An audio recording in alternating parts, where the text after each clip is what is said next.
Death by noise! Through dark days of space and time. Yes, I like it. This is Warp Chatter! Sweet mother of the abyss! There's a great deal of work to do. All right. Welcome back once again, ladies and gentlemen, to the Warp Chatter podcast. This is the podcast dedicated to talking about the Horus Heresy digital card game, Warhammer 40,000, Horus Heresy lore, everything in between. This is a podcast by players for players. And we are here. We've got some new players joining us, some old players joining us. Episode 33, I believe. With me, as always, is Axel Manning. Howdy, howdy, ho. And then joining us on this episode today, we have got J Thrills. Hey, what's up, dudes? And DrConisco. Hey. Hello. And I am your host, Scuff D. We are going to be talking about the most recent balance patch. Came out as of the time of this episode airing. It'll be just about a week, I think. It came out Wednesday afternoon, or is it Thursday evening? I feel like it's been a week. I think it's been a week already? Yeah, it's been a week. The weekend's been a week. Yeah, I was thinking only like 5 days, but yeah, I think it has been 7. Yeah, so... Time's flying by, boys, and I don't like it. You know, well, I mean, to be fair, we're recording on Monday, but we're airing on Thursday, so that's the week. So we actually traveled forward in time. That is the risk of the warp. The Warp Chatter is in the Eye of Terror studios, so you sometimes are in the future and the present at the same time. Everyone knows a crab year is like 18 normal years, alright? So, like, crab days are immense. Yes. It adds up if you do the math. It's the year of the crustacean. All right. So, but before we get to the balance patch, talking about maybe some other stuff that the balance patch may allude to, and just kind of how things play or evolve with what currently has been thrown into the game.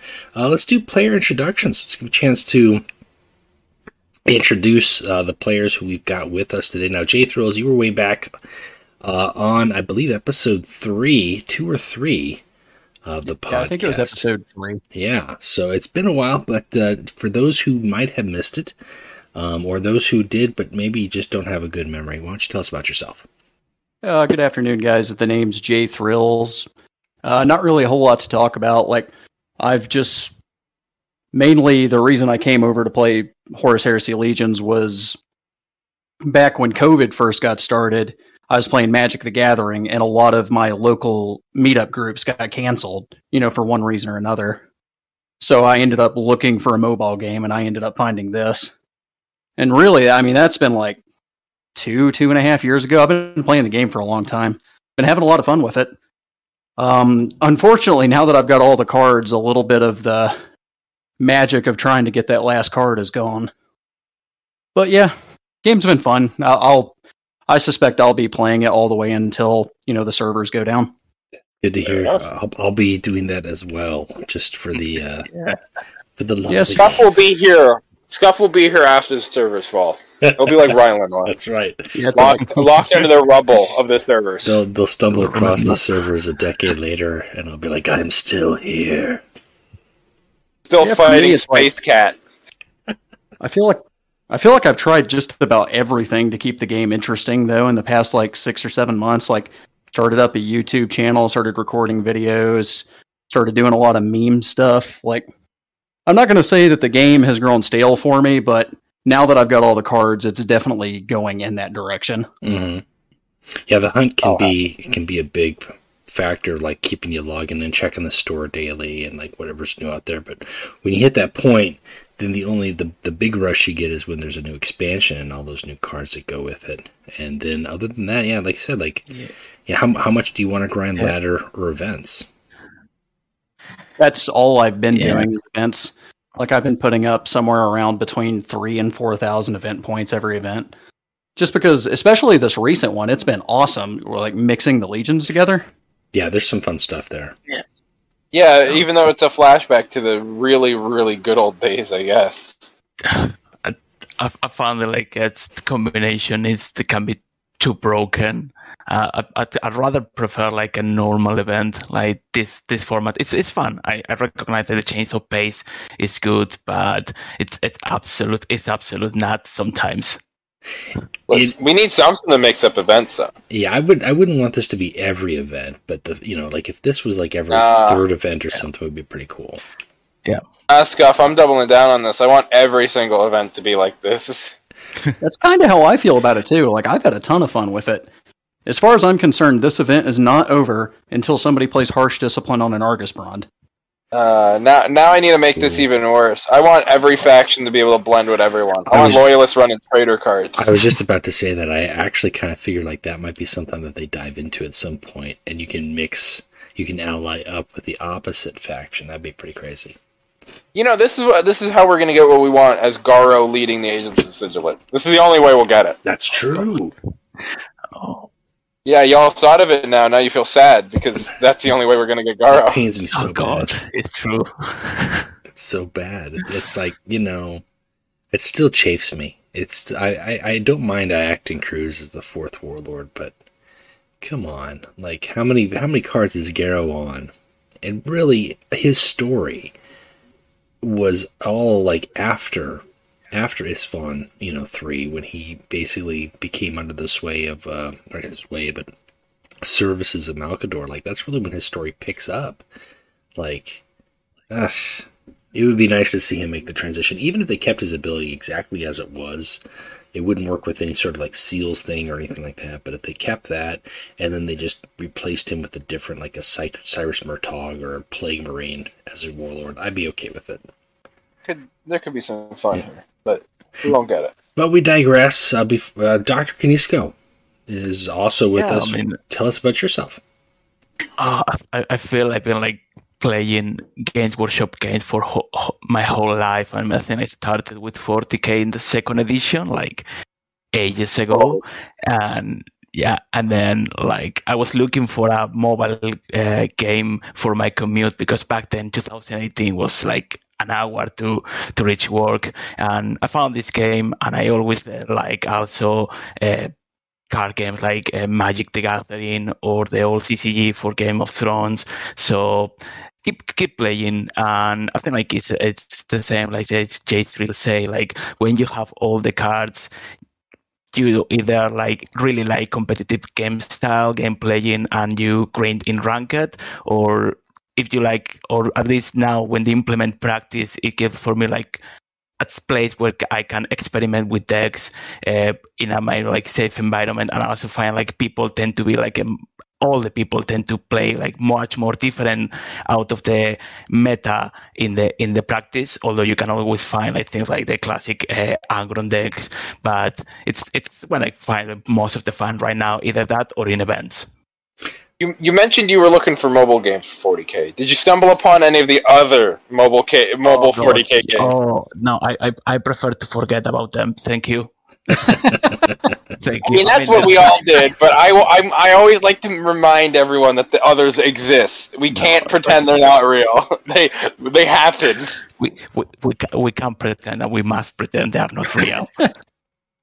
Well, by comparison, that's a good point. That just makes Legions all that better, and it's a shame it doesn't get as much attention, because I really think there's a lot of depth to it compared to a lot of the other like copy paste reskins that 40k Games Workshop loves to throw out there, especially when it comes to the mobile games. And granted, I know this is a reskin of Drakenlords. I get it, but it's a really good reskin. Let's be real here. No one knows what Drakenlords is, and let's just keep it that way. That's true. I didn't know what Drakenlords was until I think like after a year of playing this game, and somebody mentioned that, and I was like, oh, okay, well, I wasn't going to play that game anyways. Like like Hearthstone I knew about, but I wasn't really interested in Hearthstone because I'm not a WoW player. It's not my cup of tea. 40k Legions, that just like makes it gravitate, and the fact that there's actual strategy, there's deck construction elements. It's fun. Man, I feel like I got super lucky then, like, because I never played any of the other mobile Warhammer card games. Like, one of my friends introduced me to the game. Like, I had started playing Pokemon, the trading card game, online instead, because I would have played MTG Arena, but my computer couldn't handle it. So I started playing Pokemon, and then somebody's like, hey, you like Warhammer? You should play this. And I was like, yeah, that's a lot of my interests kind of rolled into one. Mm-hmm. If it works. Yeah. I think it's not just the game and the universe, it's specifically which era in the game they pick, and I think they were really smart to pick the Horus Heresy because it's 40k, but I think like they realized, as Game Workshop is realizing, like the 30k, the Horus Heresy is what is picking most of the people or the player base attention because it's such an alluring story in itself. It's what determines what is going to happen 10,000 years later, and it shapes everything. And have this moment that you have like playing the games, following, and then like we are finally catching up. The story has gone now with the Siege of Terra, and I find like always like this is the perfect setup for a 40k game. Yeah, that reminds me. I think there's only like 2 30k games, and they're drop assault in this. Yeah. Well, mobile-wise, mobile games, yes. Mobile-wise. And even then, I guess we got to count the reskin of Talisman, but still. Yeah. But yeah, I mean, like the setting, the Horus Heresy, even though there's not a whole lot of like Xenos, there is a little bit of work and all that, but I mean, that's not what the story's about. I remember when I started playing 40k and gradually just getting into the lore. My first really lore dives were the Index Astartes compilations, and those all had bits from pre-heresy and for the founding legions, and I was like, well, man, what was that like? The Great Crusade, like then with the heresy, like these Primarch characters, like that was just a different time, and it was intriguing. And they didn't have any books. This is before they were going to do the novels. Like they were just compiling those little pieces, and occasionally you would get the artwork that they did. Eventually they did the Collected Visions, which was used for the Sabretooth Horus Heresy card game, the physical print card game. And that was the first time that you got like, oh, Prospero, and like now I know what Prospero looks like, but some of the images that they gave you Prospero were basically Prospero after the Space Wolves had their way with it. So it was like, man, they really did a number. But at the same time, it was just like you had never gotten anything like that. Like it just devoured it. Like, give me. I think it makes the world like it manages to engage with the reader or players because you can feel much better, which is the drama which is behind of the story. It's something that maybe it will be more harder where you see like enhanced human fighting big insects. It doesn't feel the same like when you see like something like a Conrad Card's drama falling into the madness. That's what it makes it so great. Yeah, it's a good time period. And it's very thematic too. Like I know everybody would love to see, and they've said over the years that they would like to see a 40k version of this game. And I think if they did it, it would be a lot more popular, just because 40k has, like, there are some people who you had to type in Horus Heresy, not 40k, to find this game for some folks. So if you just are looking for 40k and there's a 40k game, it's a lot easier to find. And then there are those people who just want to play with the Xenos races or, more of the chaos stuff, and they would dive more into it. You're going to get those people who aren't into card games and eventually kind of like make the break for them, but it could be more successful. But at the same time, I don't know, like, I think that the event progression through the entire course of the game has been very mostly linear, leading up to the Siege of Terra, and you get those chapters of the heresy as we introduce new characters or new factions, and you kind of see the campaigns that evolve. And now that they've added the campaign element, you kind of are going back to some of those smaller stories within the story, which I think is a cool idea. I wish we would have had that sooner, but yeah, I mean, there's a lot of story and lore there to it, and if you just did that with 40k, you could do a lot, but I don't know if all of it would be as meaningful.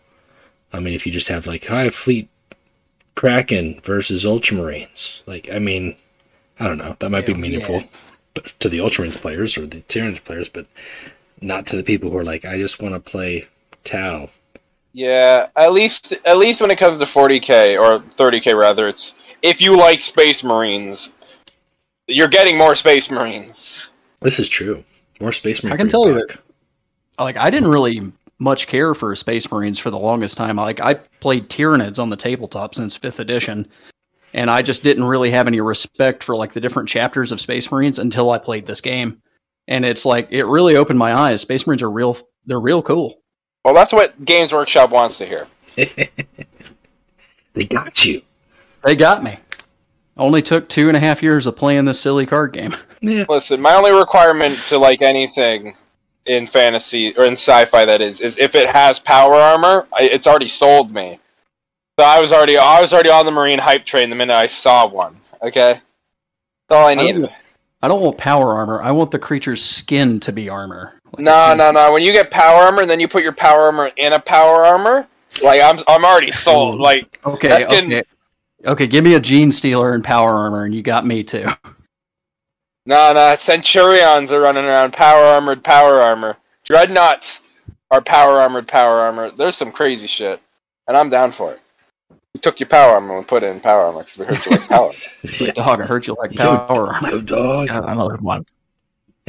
God, that meme's old.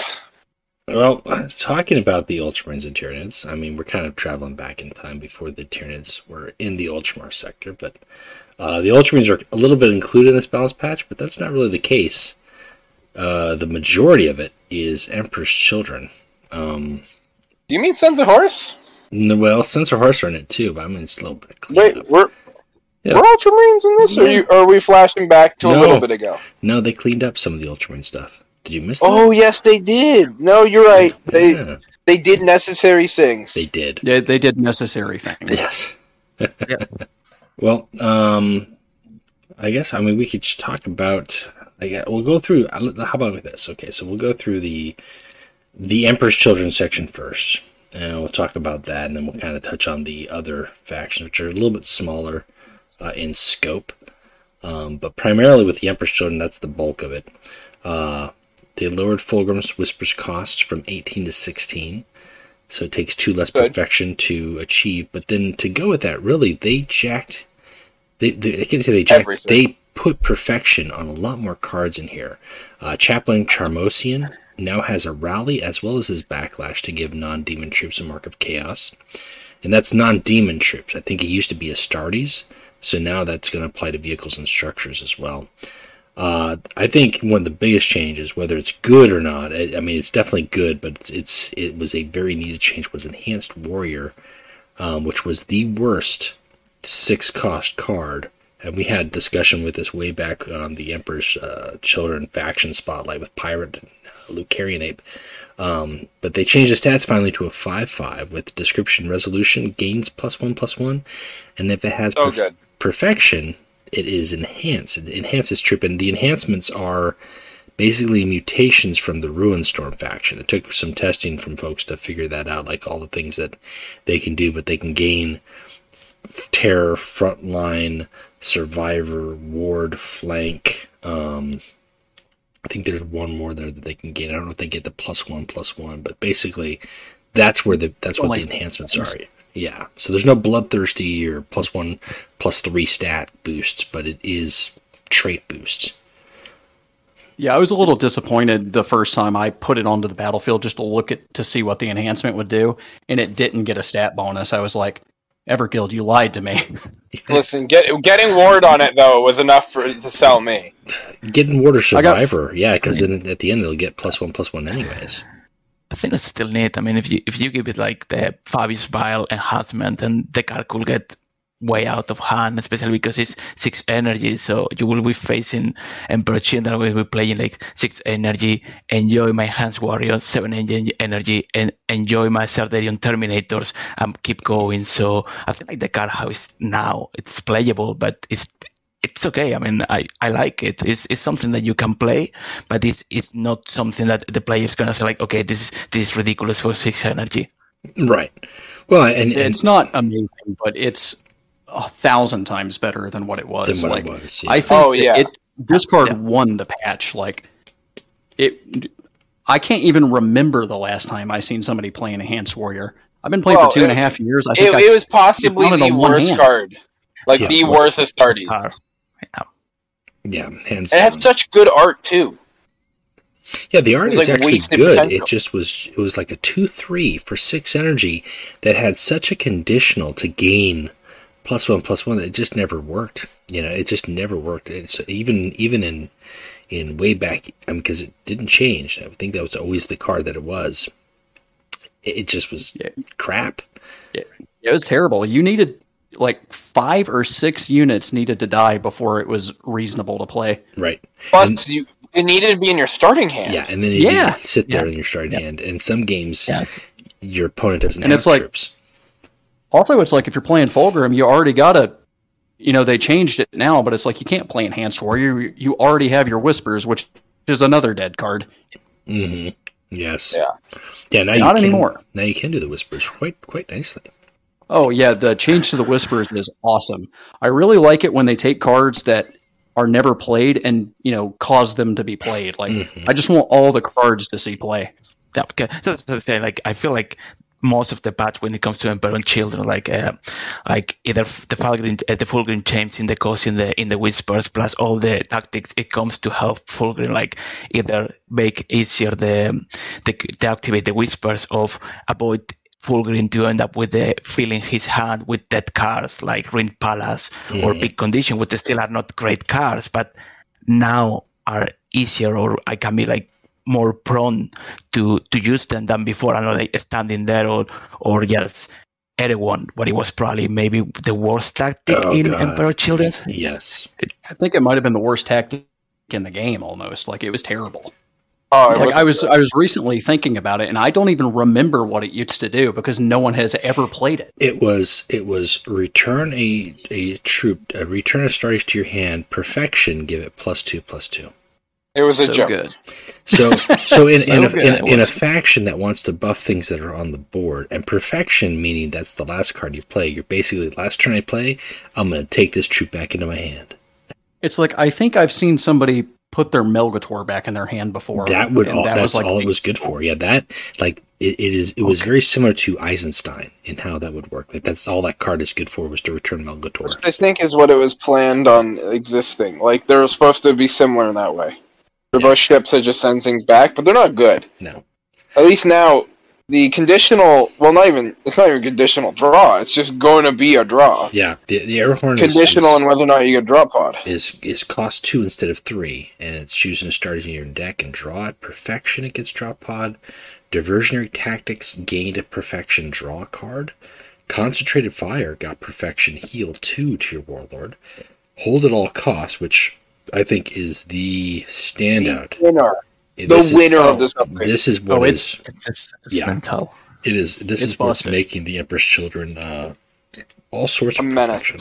It is now draw 3 and then perfection, refill your energy. So it flip-flopped from kind of what it did before, but on a better scale by far. Because before it was like you only got to draw 5 if you had no cards left in your hand after you refilled your energy.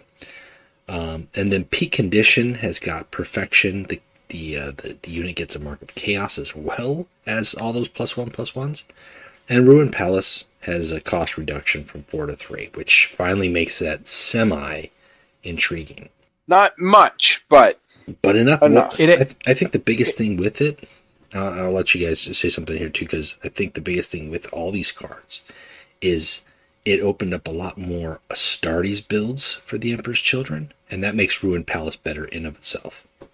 I was just going to say, it's like they changed, 9 or 10 cards, and every single card that they changed was cards that no one was using. Mm-hmm. So, I'm really excited.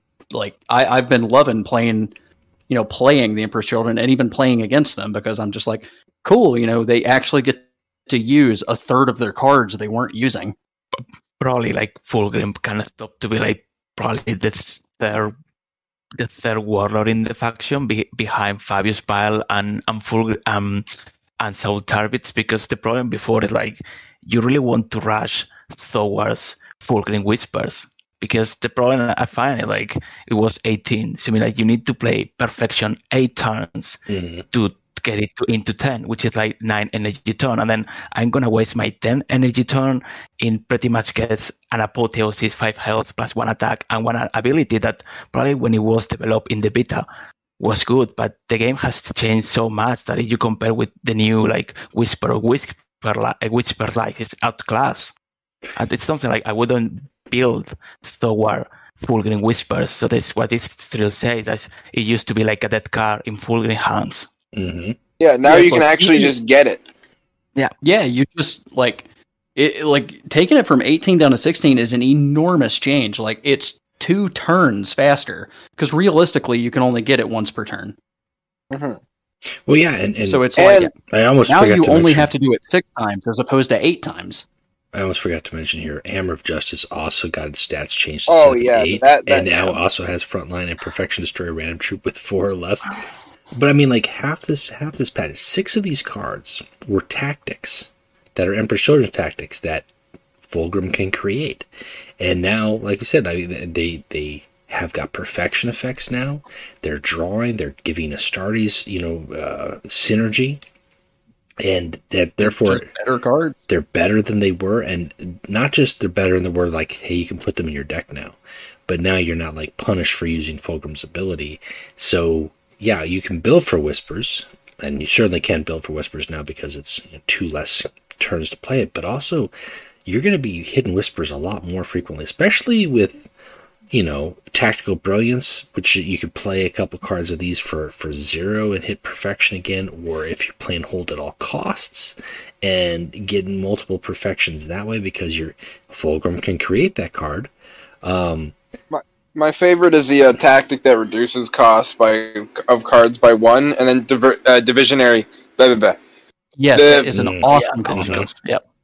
The card that's name I can't remember is now free Whispers reducers. Yeah, for the Emperor.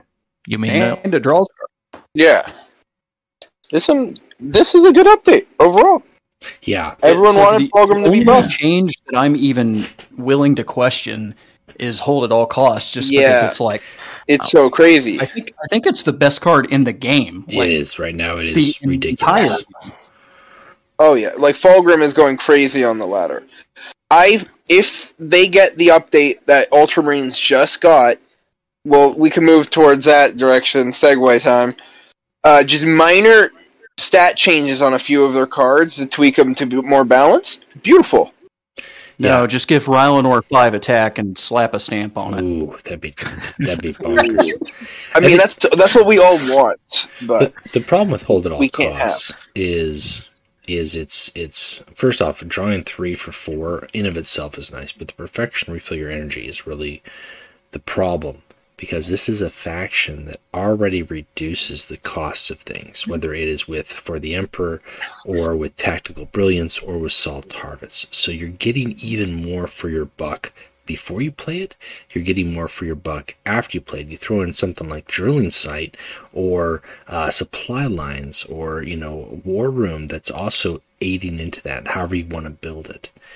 And then you basically end up with a faction that has a similar double energy pool in any given time that they need it, like Thousand Suns, like the Night Household. The difference is you don't see it banking up. It's just when they want to cash in that chip.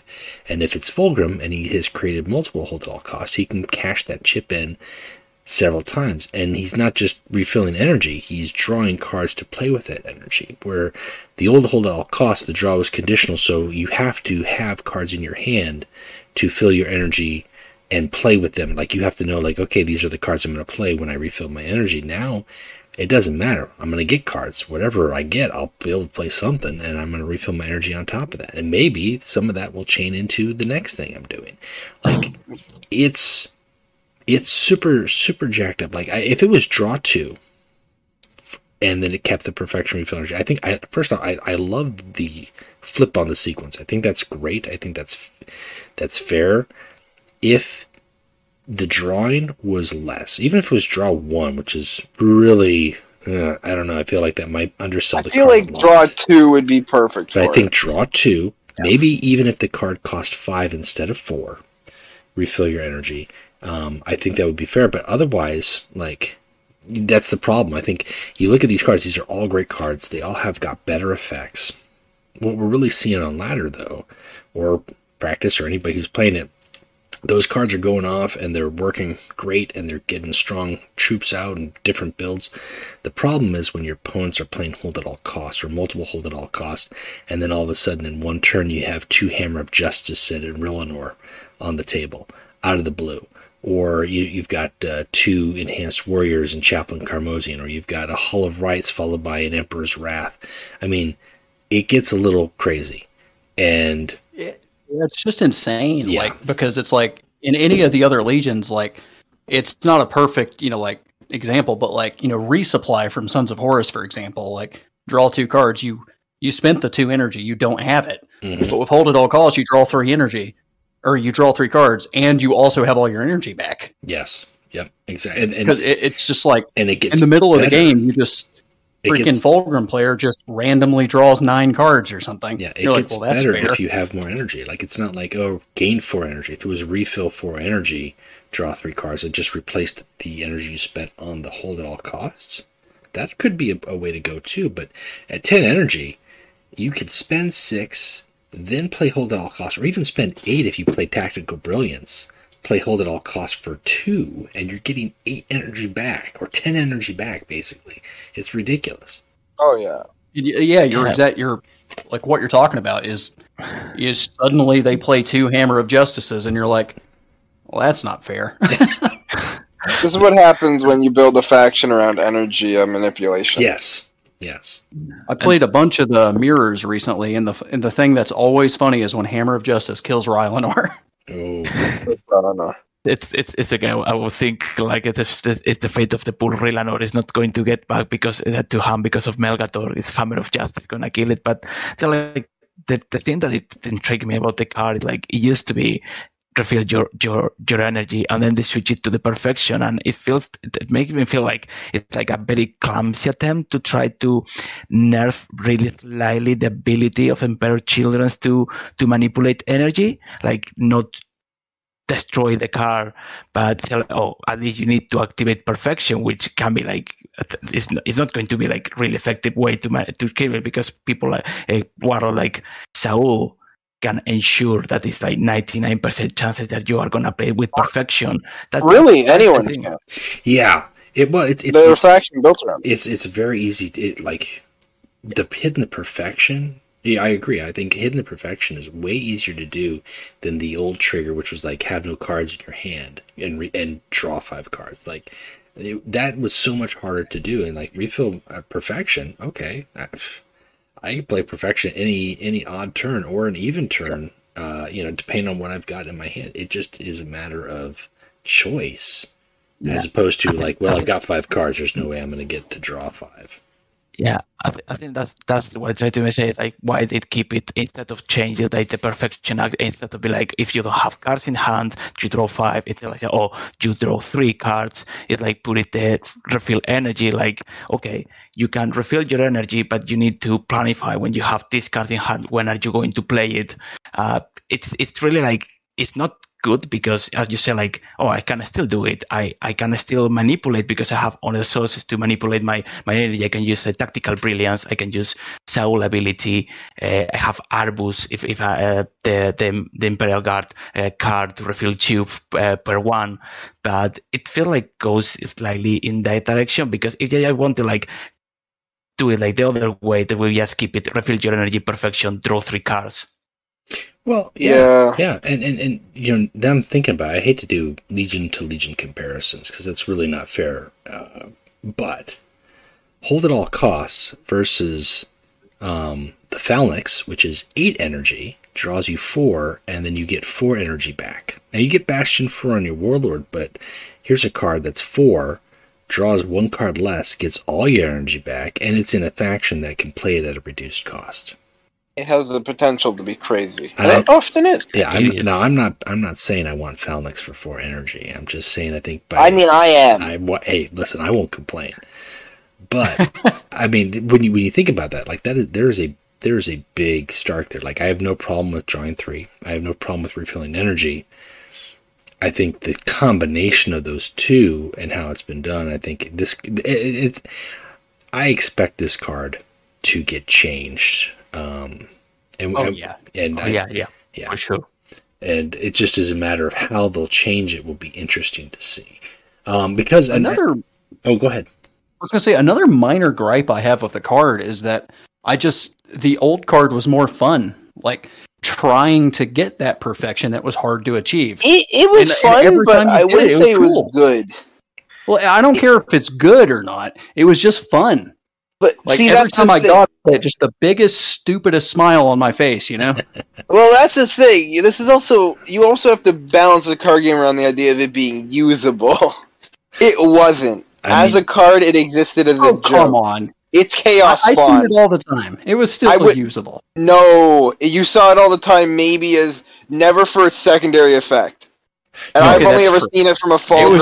It was just a Halls of Terror with text that you didn't read. Right. That was Fulgrim accidentally generating it. That's all it was. You know, nobody played it to draw 5 cards. If you got to draw 5, though, like I agree. Okay, like, you guys didn't play to draw 5 cards. I did. But if you did, though, I could see why that'd be exhilarating. I tried it a couple times, and like I would always be like 1 card in hand. I'm like, damn it. Like I could never. If it was only with Lucius, I could ever get it done. Yes, yeah, Lucius, and it worked for Lucius in general. It still does. I just did Lucius video, I think a day or 2 ago. I can't recall, but I've been playing Lucius. That's the Emperor's Children guy that I'm playing. Give Lucius Fafnir Run's ability. He's fun. He's fun. Something cool about Lucius is the change to concentrated fire. Yes, it's kind of like a sneaky buff to him. Yeah, because concentrated fire was already something that he could run, but just that extra heal too, like that's so for a low health warlord that is slamming face makes a big difference. The other cards, I mean, like for his deck specifically, concentrated fire, diversionary tactics, hold at all costs are the ones that really feed into his deck play. The rest of them, not so much, either because he's not running a whole lot of Astartes or their higher cost cards. That is typically when he wants to be comboing to end the game. But overall, like I've had a lot more wins with him than I did before this patch, and most of that is because of those 3 cards finally giving him a little bit of an edge in some turns. So. Yeah, recently I've had LCFR in the Lodge posting best swordsman videos in the chat, and those are always fun to watch.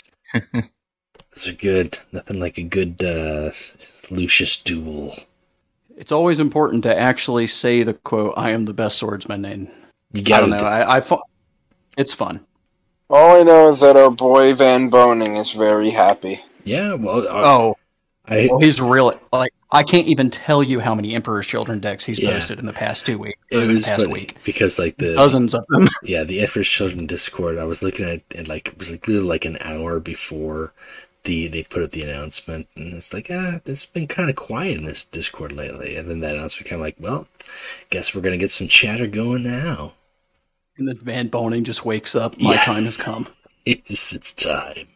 Yeah. So this patch also had. Touch on the Sons of Horus and the Ultramarines, with the Sons of Horus getting 3 cards changed. Second wave changed all around from 2 energy to 3 energy. You now draw and put in play 2 Astartes from your deck that cost 3 or less. Treachery has its cost lowered from 3 to 2. And then Frontal Assault, its cost was increased from 5 to 7 with the description that gives +3/+0 to your units this turn as opposed to your troops. So that actually buffs up your warlord. And then they went back here and did some minor changes to the Ultramarines, which were patched last month, with Ingenuous Command Squad having its attack lowered to 3. Apothecary Theon's health lowered to 5 instead of 6. He still is going to heal 2. He can still heal himself, but he's got 1 less health, which is kind of a big deal. And Ancient Marcellus's Rally does 2 damage instead of 3, so with Courage, he's going to hit for 5 instead of 6. And Logos Lectora, when it draws an Astartes, when it's used to draw an Astartes, that it only reduces the cost by 1 instead of 2. So just minor changes there, but I think those are all good. I was going to say, no more turn 2 Apothecary Theon. Yes, yeah. That was so oppressive. I think no one can complain about those changes. They're all good. No, and that's why I think I've been I'm kind of getting a little ahead of myself here, but with the touch-ups that they did to the Ultramarines, and that's not the first, the last 5 months, I went back when I was looking at the patches here, for the last 5 months, the first week of every month, they've hit us with a pretty big patch for a faction, and then they've added a couple little touch-ups, and then they've also had a couple of corrections or retouch-ups from the patch prior, or even 2 patches prior. So if we're going to hold at all costs, and I think we're going to see this month of November, really, there's going to be a lot of Emperor's Children getting played, and I anticipate that will be one of those cards, maybe the first week of December, if they hold to their pattern, that will be changed for the better. Yeah, it's like they just overtune an older Legion and then kind of dial it back to normal. Yeah. Enough to get people excited, It's like I like it and I don't like it, but I don't know. I'm definitely happy to see more Emperor's Children on the ladder, because it's like I didn't see them very often. Yeah. And, just changing the game is good. And not just Emperor's Children, because, for me, the only Emperor's Children I ever ran into was Saul for the longest time, because he was always reliable and good. But then on top of that, it's new Emperor's Children cards. People are finally playing Chaplain Charmosian. They're finally playing Enhanced Warrior, Hammer of Justice, Arrowhorn. Those cards, game is more dynamic. Yeah, those cards weren't getting played. Just the fact that there is now some competition in that 6 energy slot, because before 6 energy was Agnamen, right? The Predator, rally, deal 4 damage to the enemy warlord. That was your go-to. You can still put it in your deck, but now maybe you're thinking about putting an Enhanced Warrior. It definitely looks sexy. It's one of the things I was going to say earlier is whenever I trail my eyes across all the cards from the Emperor's Children list, my eyes hang on those cards a little longer, and I think about it. Yeah, they're no longer jokes. Jokes. That's a good way to say it. They're bad. Oh, they were bad. Now they're pretty good.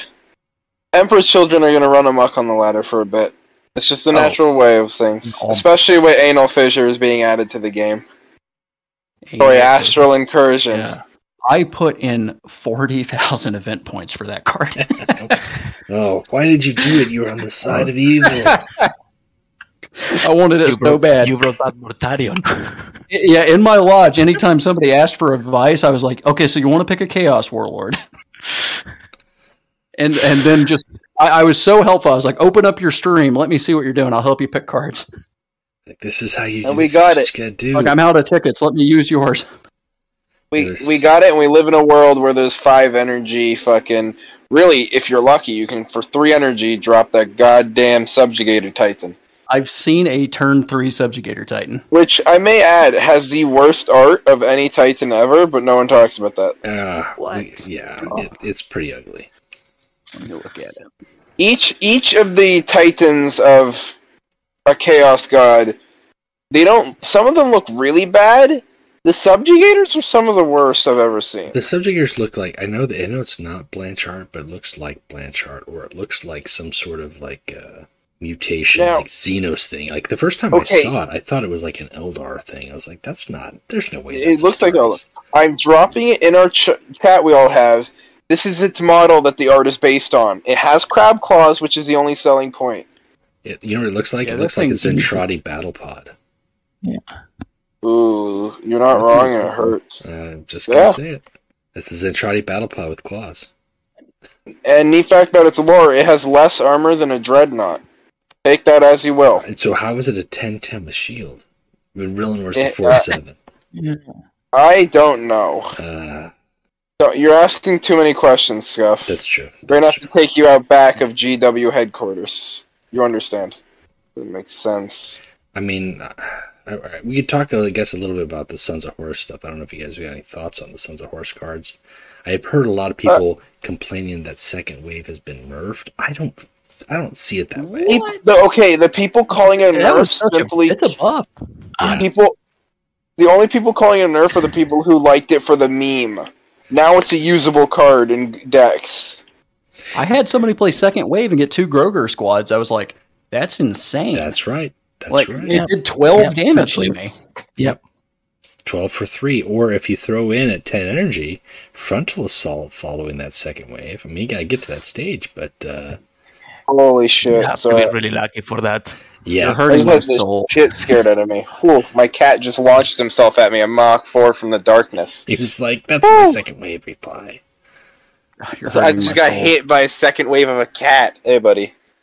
Good boy. Yeah, I personally, the only time I played second wave was in my challenge deck to play like backlash troops, so I would get more backlash troops to play. But I've never really played it outside of an event deck, and this has got potential to actually throw down double Grogers or Two Murdask squads. Murdask, or even the 3/3s in drop pods. Like, there's potential there.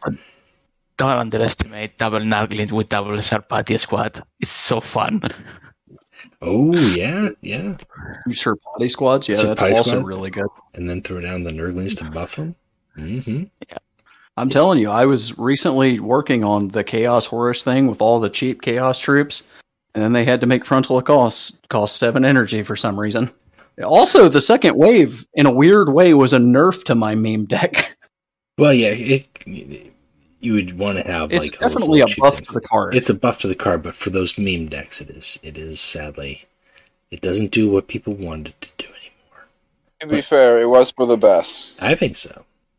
Oh, yeah, I believe it's for the best as well. We're going to be in a different world of factions. I really enjoy what they've been doing. The changes. They're trying. Just taking the old legions and changing like half of their cards. Like, it really brings new life to the game. I think this patch remind me what they tried to do with Mortarion, like giving suddenly changing the way the Whispers works and then bringing whole new poison mechanics, giving my more poison effects to the card, but this time they did it properly.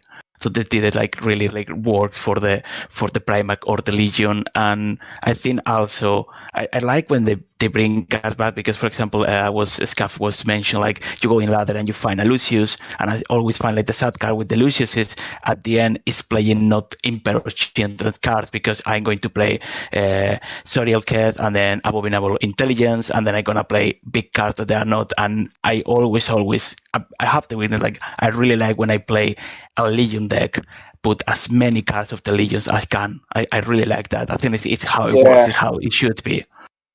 Yeah, it's I really hate sad factions. when Oh, sorry. Continue. I was gonna say I hated stuff like Solar Auxilla just being another flavor of the week, where it's what's your deck? Well, I got Branson, and then every single card in my card pool is a neutral. It doesn't feel like fun. The Solar Auxilia meta was terrible. It was awful. The Solar Auxilia, like the troops were better than almost all of the faction troops in the game. Like they were just so strong. There was no fun to be had as long as they were around. That was a meta I'm so happy died quick. Compared to DD, which lived for too long. Yeah, Lucretia just elbow dropping everybody with 2-cost Katsu heroes. Yeah. However, Guild, why do you think that would work? Some things they do right, and some things it takes a long time for them to catch on. So I don't know. Sometimes a very long time. Like, they definitely put a lot of time and effort into the game, but when they change things like Frontal Assault to cost 7 energy, I'm like, man, like, how are you guys so out of touch? Right. Well, and see, that kind of leads into something. We were talking a little bit before we got started on the call, or on the recording, I should say. Because I think there's a reason for that. I don't think we see it yet. I think they're laying the groundwork. And I think, granted, come December, maybe December's patch is all about Sons of Horus, and they add on to that more. Although I was thinking the same thing. Yeah, I mean, because they like lay the groundwork, and now we're gonna go more in. But there was a data mine for November, and I'm just looking at the first part of it here. It has got a lot of interesting stuff that is basically, I think, hinting at what things we might expect to see. First off, there's a next event description, which is called the Battle of Bot. It's a flashback with the World Eaters De facto homeworld of Bot fell under the wrathful gaze of the Iron Hands. Istvan's 5 survivors under Audic Moor. So you're getting Iron Hands versus World Eaters. And there's a lot of cards in here for the next expansion that's indicated. And some of them look like they're faction specific. I don't have what factions they are, although guessing from the text of some of them, you can assume there's one here that says, put 6 abacal squads in play. And that's the Sons of Horus drop pod, 2-1, like 1 energy drop pod. I don't know what that costs, but if you put 6 of those in play, we saw that with Descent of Angels from the Blood Angels, 3 units on board with a drop pod, odds are something's going to stick. And if 2 of those stick, or 3 of those stick, and then you follow it up with the Frontal Assault, you've got 5 attack from each of those. Plus your Warlord is hidden for 5. That could be 15 if just two of those abacals stuck. So that's one of these, but there's more. There's more. So there's a lot more cards. Here's one here. Create 3 copies of Temptation in your deck. Draw a card. Oh. And Temptation, I believe, is the 10 energy Sons of Horus card that basically just steals a unit, steals truth. No, Temptation is like a 2-cost chaos card. Is that yeah, is that the one that gives them? Okay. Gives them mark. Is that the one that gives them the marks of chaos that they just lowered to 2? Yeah, it's like 2 costs. That's the one that they just lowered to 2 from 3. So if you're creating Temptations, you're drawing a card, you put an abacal squad in play, and then you give all your Astartes marks of chaos, and you have 6 Astartes on the board. Valid. Odds are you're getting corn on at least a couple of them. Here's another one. Give +1/+1 to your troops with Mark of Chaos. Or how about this one? Cleave X3. Now, I don't know if that means it's got a troop that's cleave with X3, but Rally is give your Warlord, give a Mark of Chaos to Sons of Horus troops you put in play. Ooh, like a new war gear? Oh, this sounds like a faction expansion. This really does. Sounds like that. Well, but it's not just the cards, because this is a data miner, and I'm not a huge data miner. This is shout out to Ancient Parrot who shared this, and any of the data miners who looked into it. But this data mine also is pointing out a new card trait called Mission, and from what it seems to be, some of these powerful missions, you do something through the course of the game, you then get the mission. I don't know if you get the mission through the game, or if it's a card that you unlock, or if it's something that you basically select to include in your deck. Kind of sounds like Forbidden Secret. Like the secret, like Forbidden Secret for the Dark Angels, or if it's something like a pilot for the, for like the, maybe like the Night Houses. It's not supposed to count against the cards in your deck. So you're just like, oh, I'm playing World Eaters, and my mission is do X, And maybe every faction has multiple missions to choose from, so you can get some extra oomph. But some of these missions, so with these rewards, I should say, is your Warlord gains stat X until your next turn, +2/+0, draw a card. Your Warlord heals 5 and gains when a friendly unit triggers Requiem, it triggers twice.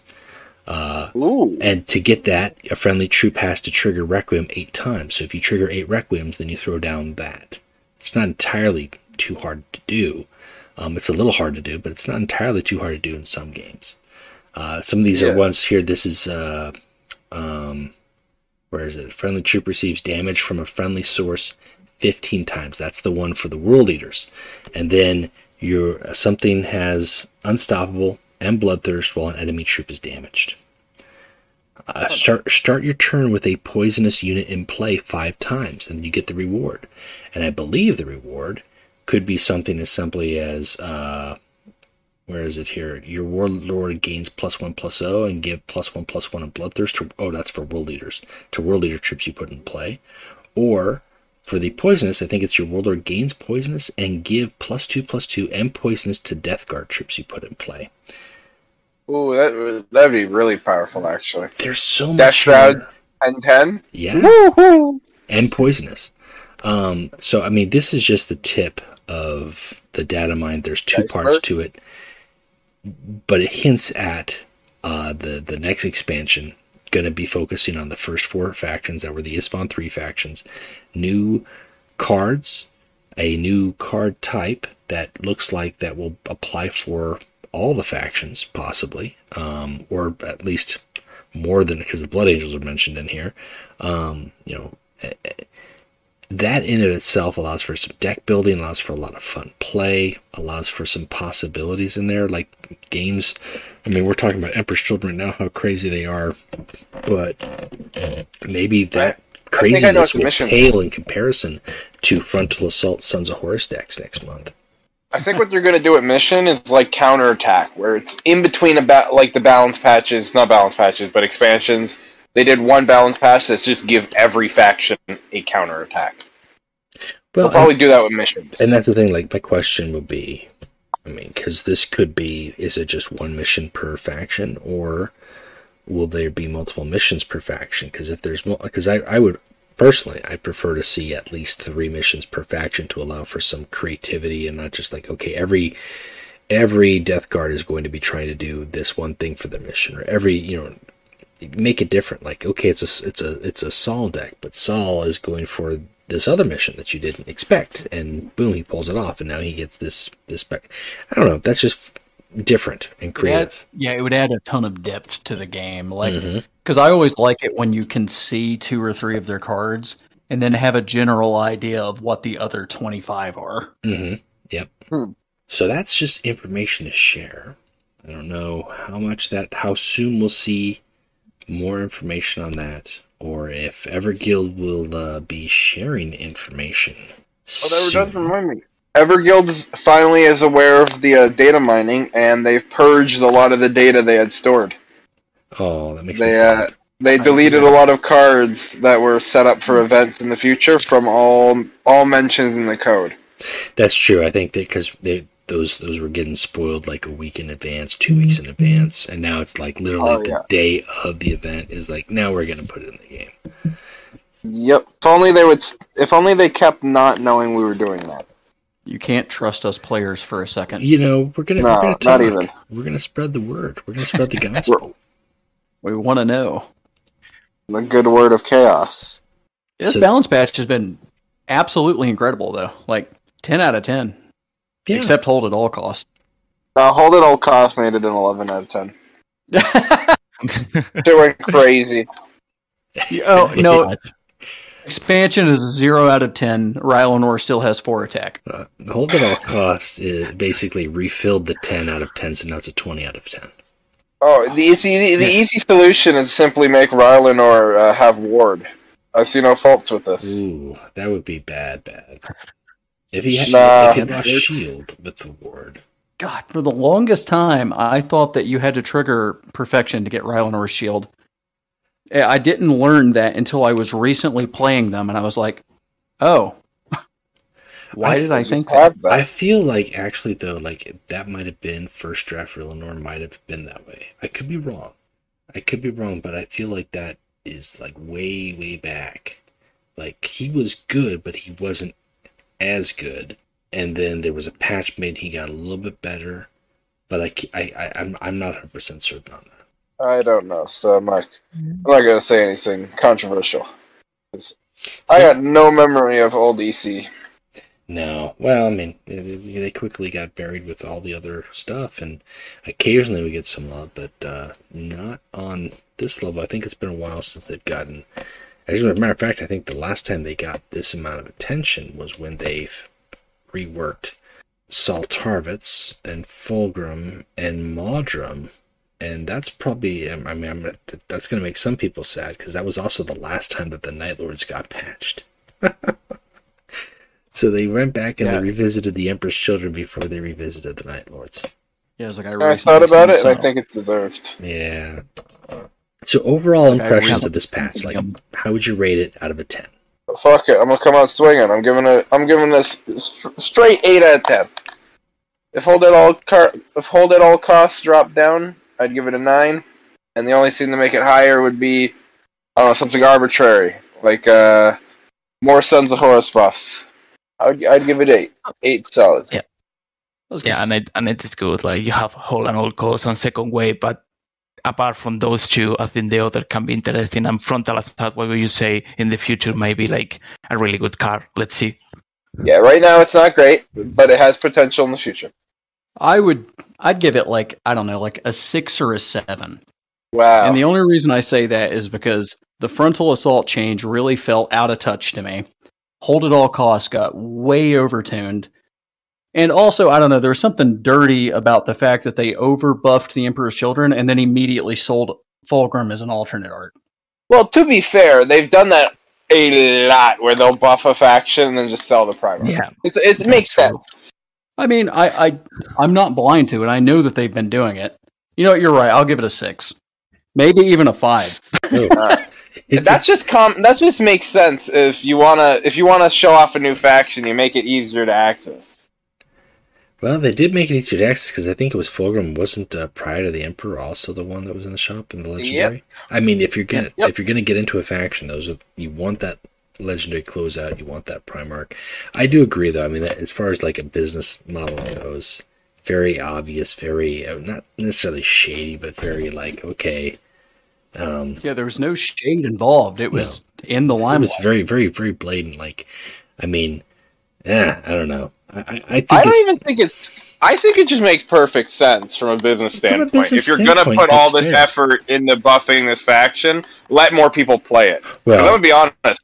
Fulgrim's appeared in shop a couple times, but until they've recently started pushing alt arts heavily, Fulgrim's rarely popped up. Well, I know people who are still hunting Fulgrim. And the I'm pretty sure that with the patches in Fulgrim, the altar especially being in the shop, something tells me that that sold better than Lorgar in the shop the week before without any word bearer patches or buffs. So I mean, I'm sure there's something to support that. I mean, looking at it from everyone wants the new stuff. Yeah, even if the new stuff is the old stuff with a new paint job. A balanced standpoint, I feel like an 8 is fair for that's what I would rate it.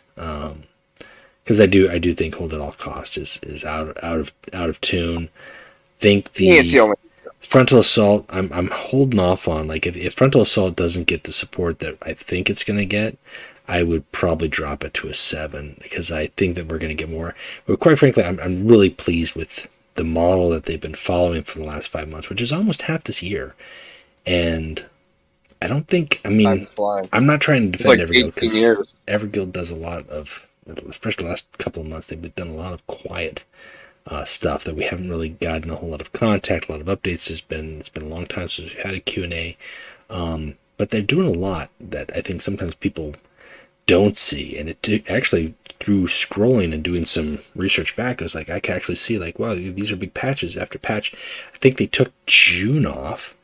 And then I'd have to go into May to see. I think they did something in May, and they started off this year with Death Guard and Iron Hands. They actually patched Iron Hands twice in the same year. I mean, there's been work. There's been a lot of work. Yes, we got new cards too. We got new expansions, but I think it's just been good to see. I think really the biggest complaint people have with the Everguild is just the fact that they don't hear anything from them beyond that. And honestly, if they're busy working and making new content, that's good enough. Oh yeah, like there's definitely a lot of love and care that is going into the game. Like it's like, and I'm appreciative, like that, 2.5 years later, a mobile game is still running. Yeah. And I didn't even, join the game in the beta. Yeah, it doesn't take much from mobile game to lose support. It's not the most well polished game, but like there's clearly a team that cares behind it. I do believe that. Mm-hmm.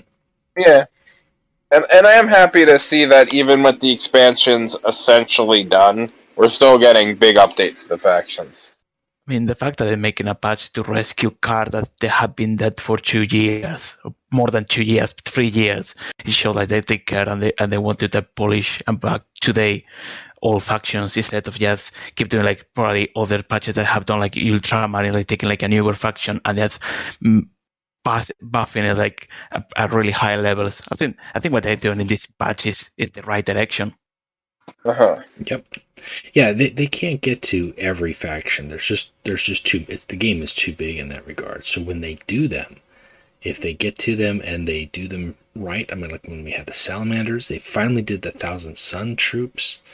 these little things, and then they go back like, okay, well, we maybe overdid it on the teachings. Maybe we didn't give the warlords enough, psyker juice because Magnus and Amon are terrible, with Psyker 1, or just anything like that. I mean, like, go back, revisit, tweak a little bit, but you made the significant step.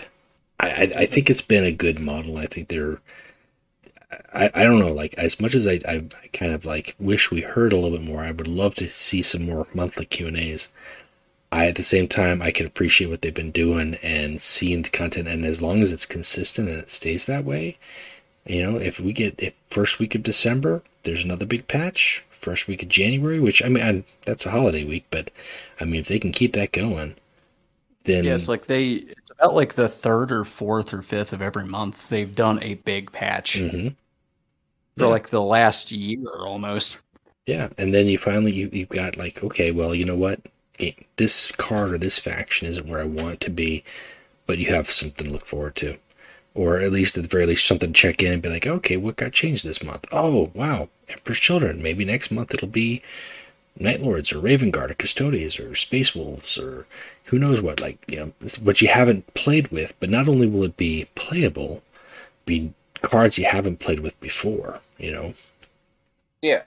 I mean, I think that the most important part of making the game more dynamic is to make all of the 40 cards in the Legion at least reasonable. Some of them are jokes. Like, I still laugh at the fact World Eaters and Word Bearers have an identical card, and they're not played in either faction. They're useless. They both have a 2/3 for 2 energy with Unstoppable. That's all it is. It's the identical card. It's good for drafting. That's about it. Is it? Is it? Don't you lie to me. It exists as a joke.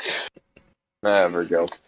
Well, it is just a testimony of a previous era in the beta when the cards were simple and they don't all of them they have rally effect or backlash effect. Yeah, when they could just throw it like it's a 7/7. Like, that's it. Yeah. Like, how fancy is that? And it's like, I think there's a Defenders of Caliban vehicle that's it. It's just a 7/7. That's it, exactly. Yeah. Isn't it a Dreadnought? Yeah.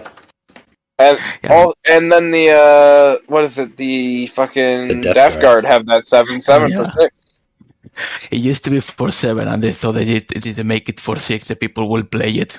Yes. Still won't play it, but It was, believe it or not, there was an event where that was the card to have. There was a deck that had 2 of those in it, and if you could get that to stick on the table, it was like game over, because the event, like, there was like 1 or 2 decks that actually had hard removal in their deck, so you were going to hit them for a lot.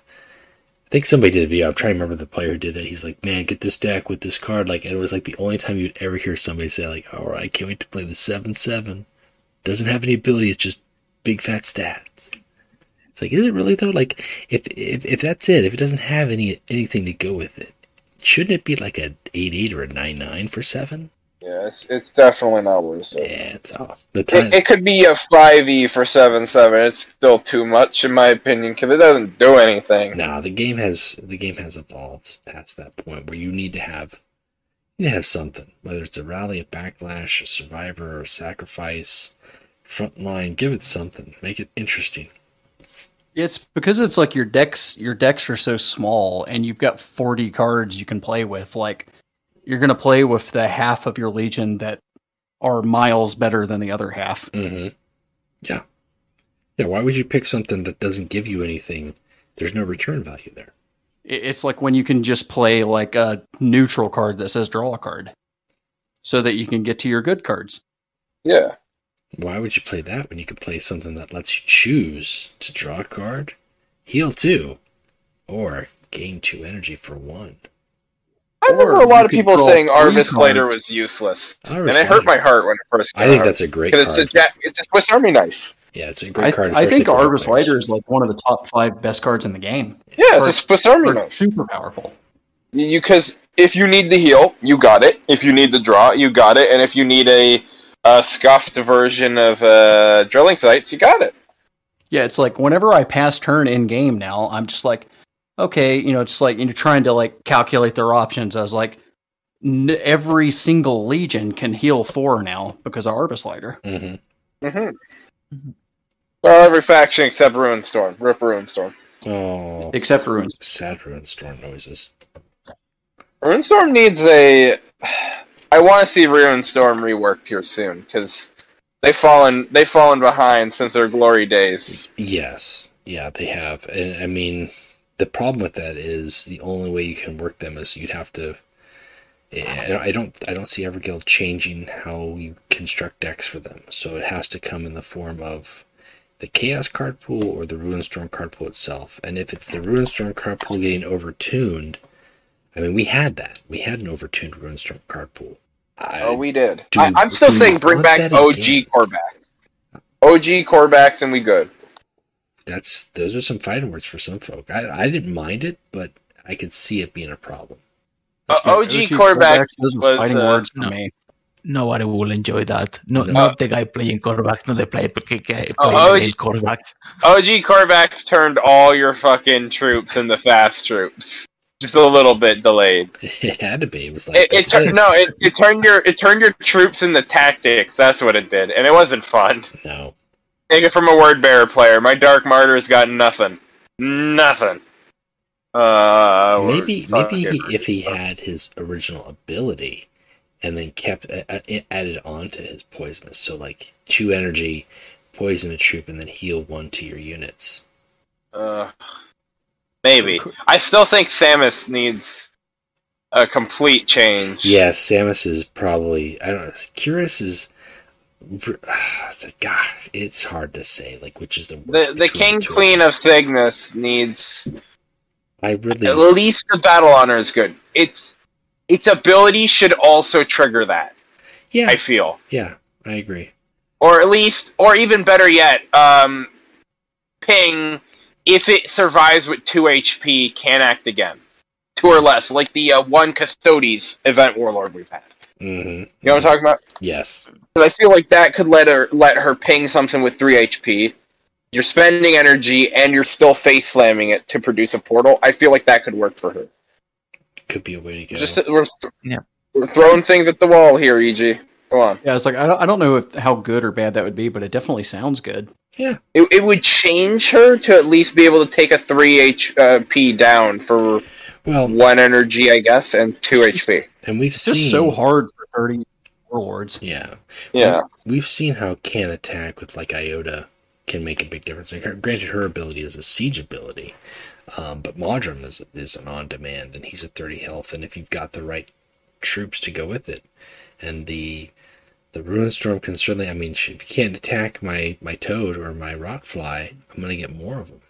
And yeah, your Warlord might be able to attack, but if you were counting on that troop assisting or being a problem to me, it's not. Modrum is just like one of those warlords that gets put into the pool, and it's just a mine for like Karn players or Angron players. Yes. Yeah. It's like the final check on the checklist. It's like, can you beat Maldurm? Yeah. You need a Decima Mortarion and a Maldurm out there every now and then. When you do beat them, it's fun. Like I'll play the game. Like I know some people when they have that matchup, if they're like Angron or whatever aggro warlord, mono warlord versus those guys, they just like resign. But I'll play that out because I've beaten them. They're not true world eaters. Yeah, it's not. You got to be hard headed. It's not hard if you play it out and they make one misplay and you're like, here you go. It always sucks when they screw up 2 or 3 times, but you just still can't do it. Yeah, or they end up like throwing Survivor on. That's the one that like seals it. You're like, God damn it! Like if you didn't have Survivor, I could take you out. Manifest. You just had perfect math for Liesel without Survivor. It takes like 2 extra cards to get him if they've got that, because then you got to stun the removal. And granted, if it's Modern and he just slaps can't attack on you, there's nothing to remove that. So you're relying on your tactics and your troops to do all the dirty work. The good news is he's got 30 health. You've got a chance. That's right. The thing that has broken my heart more than anything else is Pi Alpha 52 Disagreement. Yes. And it comes out of the hand. You're like, oh no. That's a lot of HP. It's a lot. I was like, well, now you're a Primarch almost. Got 40 health. Well, we're deviating from the balance patch a bit, but I think we covered that. So we're kind of in the other mode. As far as just like, what do you guys do when you're not playing Legions? What are you up to? Are we starting with me? Sure. Yeah, sure. I recently changed jobs. I was working in a jail for like 10 years. Like I was working there for a long time, but I've recently switched over and I'm working at a flea market. Oh. And in the past like 2 weeks, they have, I've been promoted to manager of the market. And I say promoted to manager, but it's like I've attained the responsibility of the manager of the market because our old guy quit, but I'm not getting the pay for it yet. And as a result, like, I understand why he quit. It's just been like, it's like if you argue with somebody your age, at the very least, like there's a little bit of camaraderie involved. Like I understand how to argue with this person. Not that I'm like trying to win or lose or anything. It's like I know how to talk to him. But when I try to argue with an 80-year-old man, I just don't even know what to do sometimes. I don't know. It's like I've been pretty Steel is stressed out. Kane, and now you have an advantage. Because it went from like I was working the front desk, just kind of taking reservations, doing things for the storage units, doing things for the campground out back. But now it's like anytime there's a problem with anything, they're like, well, he's the only able-bodied guy here. He has to do it. It by default I don't know. falls to you. It's like I've been pretty stressed out. I'm probably going to ask for a raise or quit, one of the two. Yeah, either or, right? Well, especially if they don't Either have or. anybody to fill the void. That's when you got them, hopefully. Fingers crossed. I'm already making more than anybody else on the market, so it's like I feel awkward asking for a raise, but at the same time, I'm just like, I do more than everybody else. I mean, if your pay doesn't match your responsibilities, you do there more. Mhm. Especially if you're doing something that no one else is doing, that make you more valuable just only because of that. That's Yeah. right. Yeah, it's like the other day when I was like, hey guys, like I'm real sorry, but it's like I'm just not in the mood to do this. I felt bad, but I was just like, fuck man, I just want to go home and just fucking go to sleep. We all have that kind of day. That's right. Sometimes Yeah, it just so happens. that's really all I've been doing lately. It's like I play my banjo every now and again, and I try to pick up and play, other video games if I ever have time for it. I played Disco Elysium recently. That game was a lot of fun. Yeah, I heard about that one. I think it's the best RPG that's ever came out, personally. But Whoa, Bam. that's big. Them some fighting words. those are I don't know what fighting you're fighting, words. Yeah, but you're fighting something. They recently, I don't know how recently, but they created a version of the game called The Final Cut, and it's all voice acted. So like and when I say it's all voice acted, I mean everything. Thousands and thousands of lines are voice acted. I was surprised when I seen that the game was 11 gigabytes. I was like, what? It's so small. But it's just like there's so much audio. I'll have to try it out eventually. I know it's based on a tabletop. Yeah, it's all of the checks done in game are 2d6s, like 2 6-sided dice, and it's like it's like if you roll high enough, you pass the check. And like most of the fun in the game was failing the checks, because it's like sometimes you just you roll a 2, even if you have a plus 11, a 2 always fails. Yeah. Like a good old nat 1. A good old Which, nat by the 1. way, for anyone listening, nat 1's not a rule. That's not a thing. People just do that. Oh come on, nat 1. No, it 100% is not a rule. I still play with that rule. It is only a rule in combat. It's like you got a plus 27. I don't care. I've DM'd for a long time. If you get a 1, you fail. Damn it. Well, but yeah, that's the thing. It's not written anywhere. It's People not just do written it. anywhere. In fact, it's written against it, but people still do it because it's fun. Because Rule 0 in every rule book is for fun. It's just on the attack roll to hit. Will nat 1 or nat 20 matter? Outside of that, I still nat make people. 20s don't do anything. I still make people in my 5th edition D&D campaigns confirm their criticals. Yeah, fair. What I do you just- mean, like I they've just got to find show it- you the dice, or Oh no! Like when you confirm a critical, it's like on a 20, it's a critical hit, but you have to roll again and actually hit to get the critical I hit. gotcha. But a 20 is a hit. I got Yeah, I just accept it as a crit. I just go, yeah, that's cool. It reminds me of like when I was playing Rogue Trader and you roll the max on the dice and it's a Righteous Fury. Like there's so much more excitement at the table when that happens. I usually run enough. I'm the type of DM where it's like, all right, instead of fighting a boss, you're fighting a horde.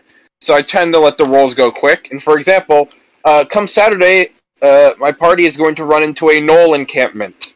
And the party is really not ready for the Knoll encampment because the Warlock broke every one of his patrons' packs and has lost his powers. The fighter can't fight in the sun.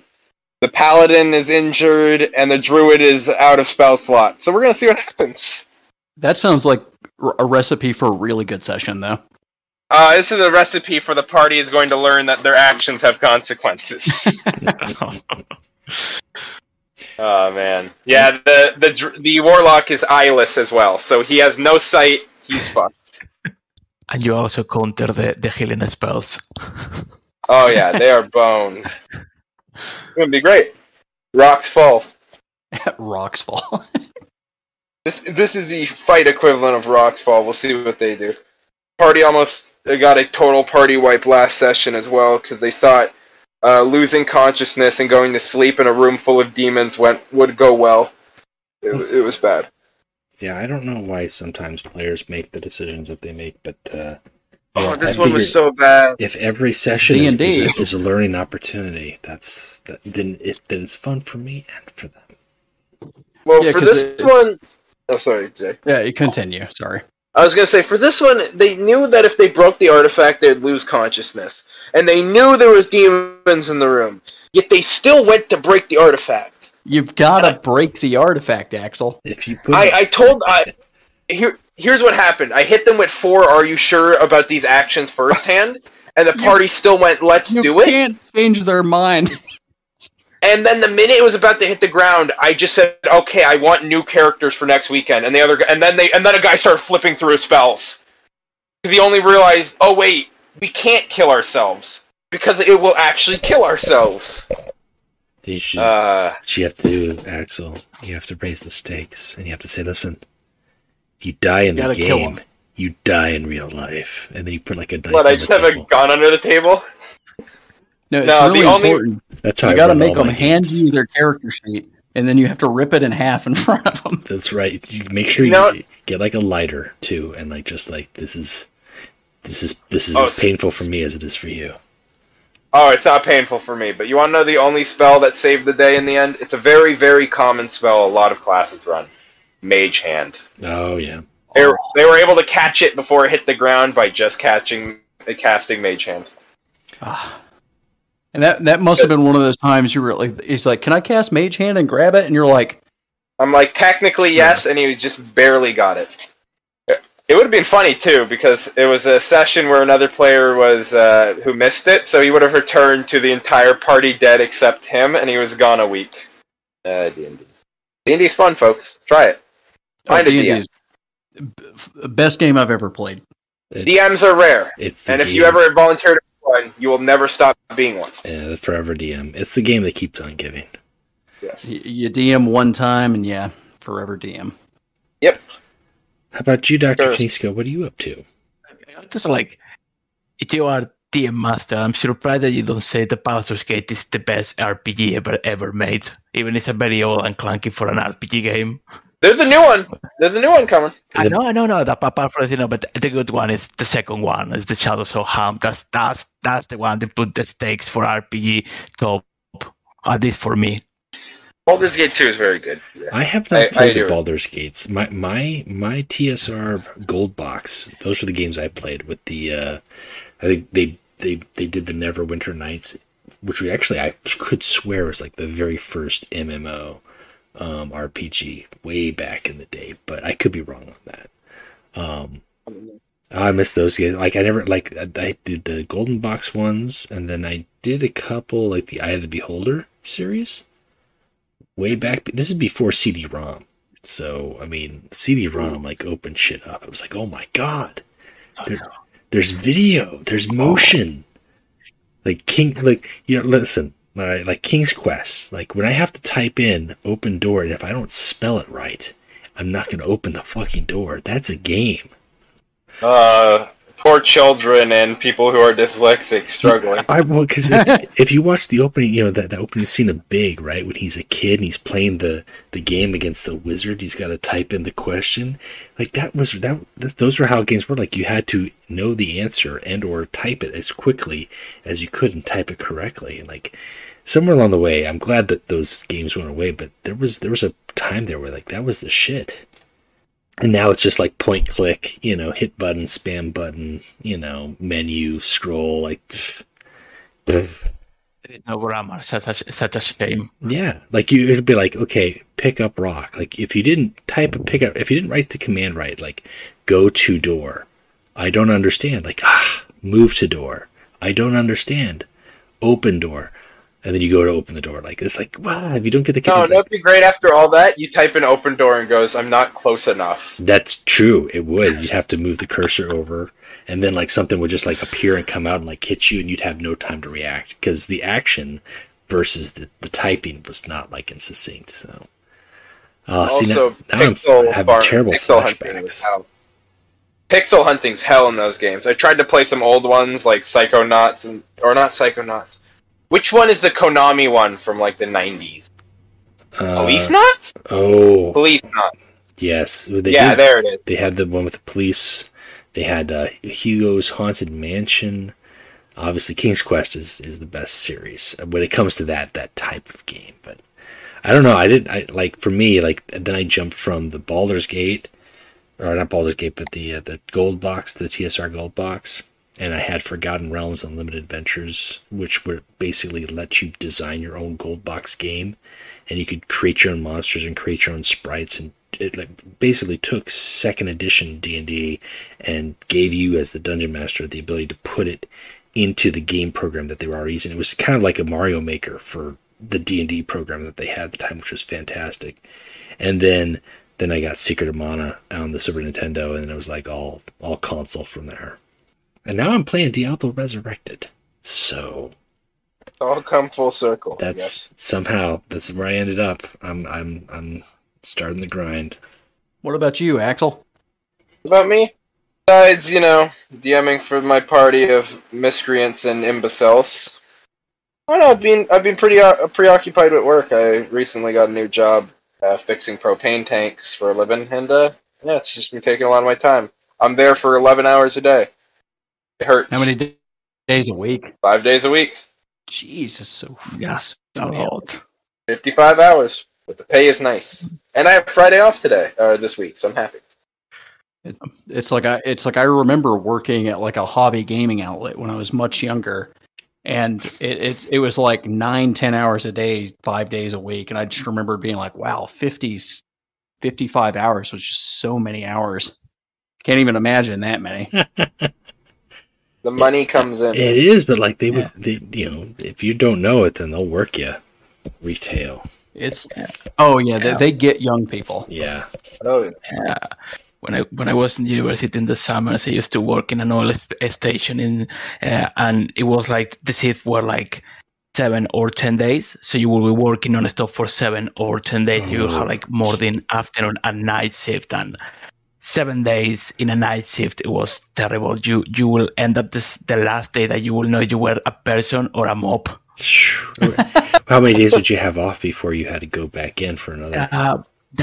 Then you have like 3, but then you have like 10, or maybe you have like 3, and then you will work for 3 days, and then you have another 2. So they make like something like even 7 or 7, which a long week, and they're like 10 plus 2, which you like kind of like 3 days, 2 3 days in between. So it was like it was fun. I mean, but because for me it was like a summer job, I cannot imagine for me like doing that for 30 years. That required me like real stuff. Yeah, if you're just for the short term, or like that's not a problem. But that's just crazy. One thing like recently for me, it's like I got out of the Marine Corps, and it's like everything beyond that, I'm just like, man, it's like I don't want to work hard ever again if I don't have to. I can tell you that this flea market looked easy at first. It's 3 days a week, and like maybe 25 to 30 hours. That's what I got hired on as a front desk attendant. But now that I'm the manager, I work like 2 extra days. I'm like, this isn't what I wanted. No longer worth it. It's like I get paid for it, but God, it's like sometimes the stress. Yeah. Sometimes the stress. That's all I'm going to say. Like sometimes I'm like, I had to evict 2 or 3 people over the weekend. First weekend as manager. I'm just like, I apologize. I always thought that the guy before me wasn't doing a good job, but now I know why he left. You run into him down the road. It's like, now you've learned. I live with him. He's my roommate. Oh, okay. So he just probably just gives you knowing looks all the time. He's laughing at me every time I talk to him. He's like, "Oh, you dumbass! How naive you were." First mistake, taking a job that someone else left. That's true. There's a reason. There is a reason for that. Yeah, unless they're moving or they get a better job, like.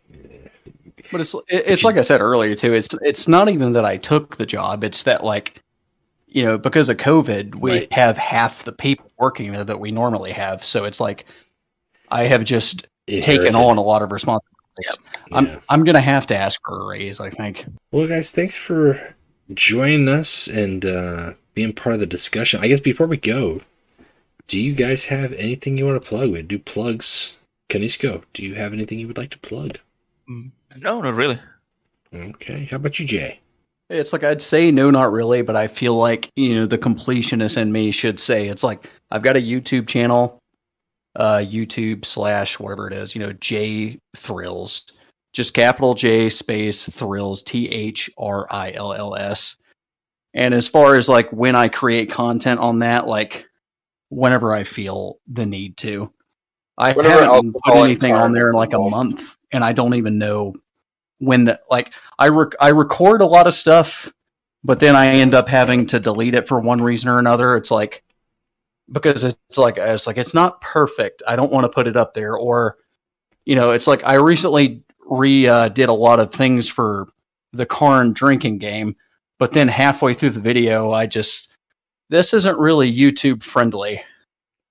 Because it's like 5 beers in, I end up saying some ignorant stuff, and I'm like, I can't post that. After you have thought about your DM session, I think you should upload them because they must be quite funny. They might have to be uploaded off of YouTube, maybe as isolated clips we can have. That's true. I'll try to post more stuff, but my expectation is like maybe 1 or 2 videos a month. That's still new content. And actually, I've been doing, let's say, some research, but looking into it because it kind of ties in with my wanting to get some better engagement with Everguild. Let's take a look at all the content creators that we've had for the game, and I think, and there may be 2 or 3 that I'm unaware of, but I looked at all the ones that I don't even. Like they're Russian or they've different countries, so I don't know the language. But if they're on YouTube or they're on Twitch, I was like, okay, how many do we have? When was the last time they put up content? How much content do they have? How many subscribers do they have? Or do they do other games? And I think like we've got like 20 and like 9, which is more than half, have had a video within the last month, and everything else beyond that is like they're not putting out videos anymore, or it's very sporadic, or they're, they just stopped playing the game altogether. So, if you've got new content to do, and believe me, the editing thing, that is the hardest part. It's so much harder, I think, to record and edit and make it what you want to be, and to find the time to do that than it is to just hit like stream. I'm just going to play some stuff. Like if you set out with like, hey, I want to do this video that talks about this deck or does this thing, and so many things can happen. Like, oh, they did a patch. Well, I guess that's out. I can't do that now, or, oh, shoot, I had this new content to come out with the campaign is going to do, or, oh, well, my editing software crashed and all of a sudden that whole file is jacked. The audio doesn't exist. Like, those are the pitfalls, man. So if you're still doing content when you can, even if it's just 1 or 2 a month, keep it up. I don't plan on stopping anytime soon. But like some amount of it is because like the game, I'm not going to say the game has grown stale for me, but like it's not quite as exciting as that it was in the past. Yeah. That's but fair. you know, you sitting here talking to me about faction expansions, like I'd be lying to say that I wasn't like excited. Like I'm like, oh, that sounds awesome. I hope it's exciting. I hope people who We'll have hear it, new warbearers. that's, you know, I do have an Emperor's Children patch update that I recorded earlier today that I will put out. Hopefully that should be out in the next day or two. Another problem that I have is just like that my internet situation here isn't very good. Like if I upload an hour of video, it'll take like 15 hours. Like it just takes so long to do anything. And I find it hard to maintain, you know, the gumption to do that because it's like I have to set my It's even different too. It's like I can't do it at the house because I don't pay for the internet here. So I have to like bring it to work and then use the work internet. And then like 2 days later, go get my laptop. It's not ideal. No, it's not ideal with logistics, but you know, it's the battle.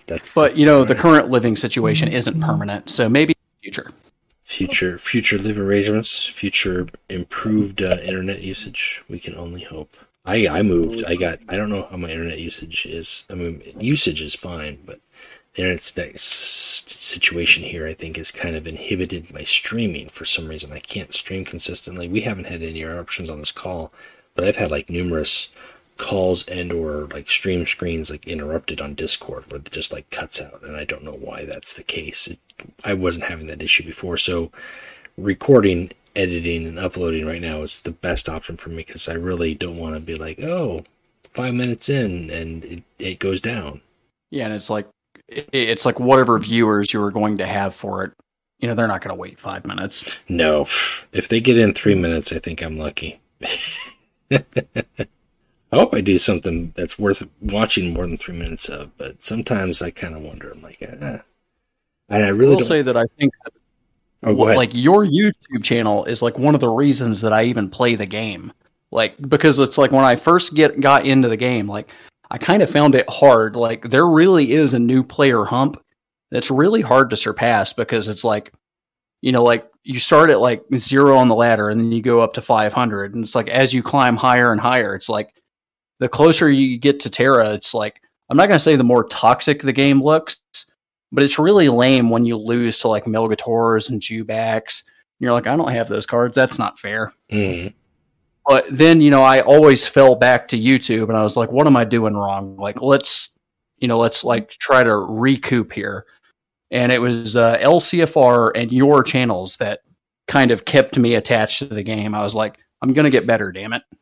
Yeah, just having like this kind of these videos to like help the player base to keep like the fidelity of the player base. I think like I agree with J Thrills. It's like first time that you enter in YouTube and you search maybe for Horus Heresy Legions, like, and then you find like YouTubers and you can say like people playing or tech advice. You realize that the game is growing and it's becoming more than just a simple like I have 30 minutes, I don't know what to do, I'm waiting for the bus, so I'm gonna play this game and probably in 2 months I'm going to uninstall it and install the new one. Yeah, that's true, because it's a community thing. You've got people who are actively engaged in it and sharing stuff, and then hopefully that inspires people to keep playing. You know, yeah. I know that it has, so that's good. We've got Bar Night Legions scheduled for November 20th is the next Bar Night Legions that's going to be taking place. I've got aimed to start at 5 p.m. U.S. Central Time, so it's a little bit earlier than it usually is. But I think through the winter, through the holidays, we're probably just going to do Bar Night Legions once a month. And this month, the format is going to be a Wingman Odds and Evens. And what that is basically both of your warlords have got to be from the same faction. One deck has got to be comprised entirely of odd cost cards and an odd health warlord. And the other deck has got to be even cost cards and an even health warlord. Survivor counts to that. Outside of that, anything else is allowed. There's no bans. Looking forward to it to being pretty fun. Getting back up on the train November 20th. So we're not quite into the eggnog, but Oh no, there's always eggnog. I think it's a whiskey season at the very least. So yeah, but you can put the whiskey in the eggnog. That's an option. See, I like the bourbon or brandy in the nog. That's... Okay. Bourbon is whiskey. I know, but it's a very. Hey, listen, there's requirements for bourbon, my friend. You can't just say whiskey is bourbon. You know, the requirements are a lot laxer than people think. They think that it needs to be made in Kentucky. No. It just needs to be made with a certain, certain aging process and certain barrels in order for it to be called bourbon. It was something I learned. Yeah. I won't say where I learned it and how I learned it, but it's something I learned. You guys are definitely more experienced alcoholics than I. You gotta be. Listen, the minute you take it from a casual hobby to your life, that's when you truly become alcoholic. That's true. I mean, I listen, it's not about functioning when I'm drinking. It's about having fun. It's the functioning. Heavy quotation marks. You know, if you're gonna do some plugging for BNL, I'll plug the midweek tournament, seeing how it's right before BNL, starting from the 15th and lasting till the 19th. It's a week-long tournament.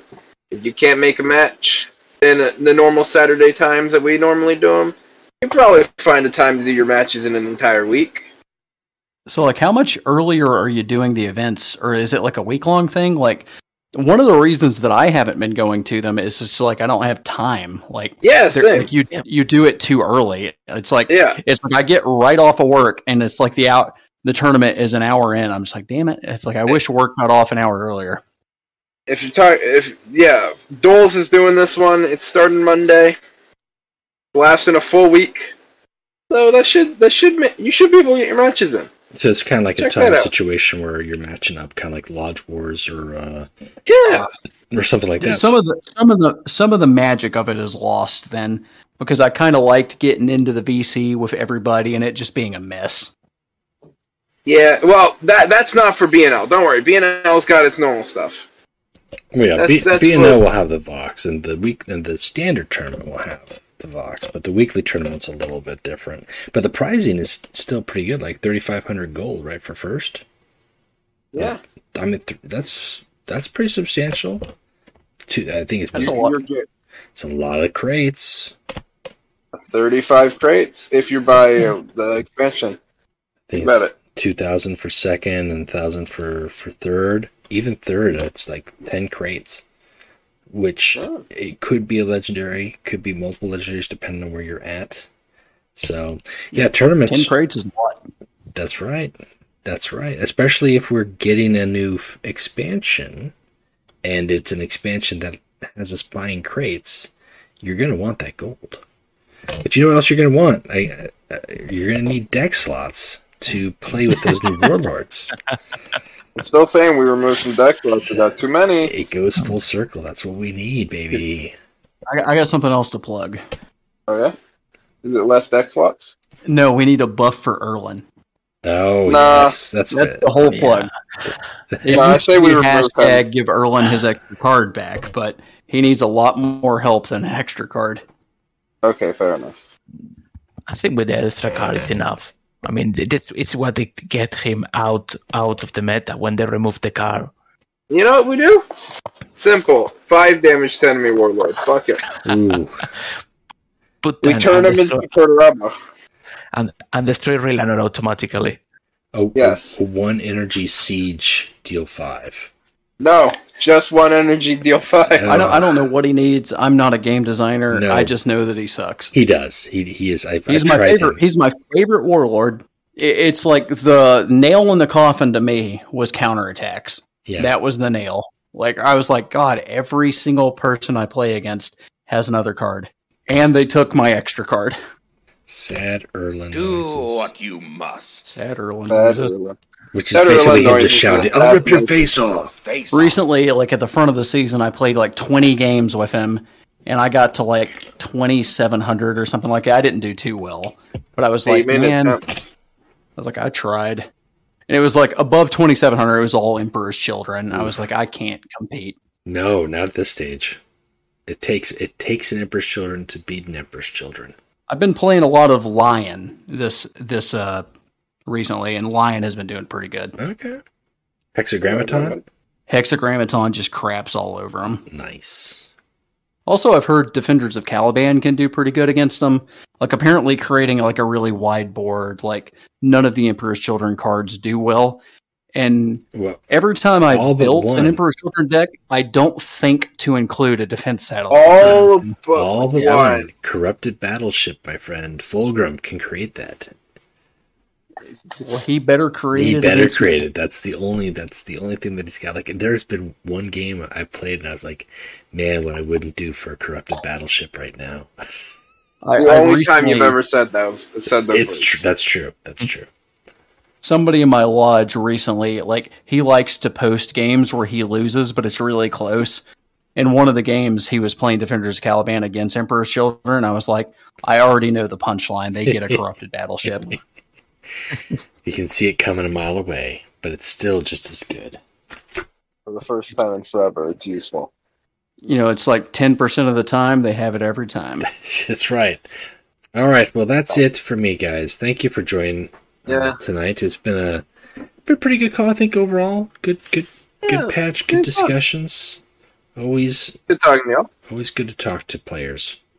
Oh, yeah, I had a ton of fun today. I know the balance patch, like, hijacked, you know, the World Eaters thing you were going to do today. Yeah. I'd still like to be invited. All right, yeah. No, it was, like, I got the feeling that we all were playing World Eaters at the start of the week and Emperor Children at the end of the week because of the change in the schedule. But it's always great to revisit all legions. Yeah. Yeah, it's good to get good balanced patches. The patch, at this point, if I'm planning around it, maybe the first week of December, I'll be a little bit more prepared, but it basically pushed things out a little bit. I'm like, okay, well, we'll see. We'll see what next week brings, but I think we're going to try to do World Leaders then, so I'll get you in on the schedule if you're interested for it, Jay. Oh, yeah, absolutely. All right. World Leaders, despite the fact that they're not the Legion I'm playing, they are my favorite Legion. Like says World Eaters. That sounds controversial for a lot of people, I guess. Oh, yeah, absolutely.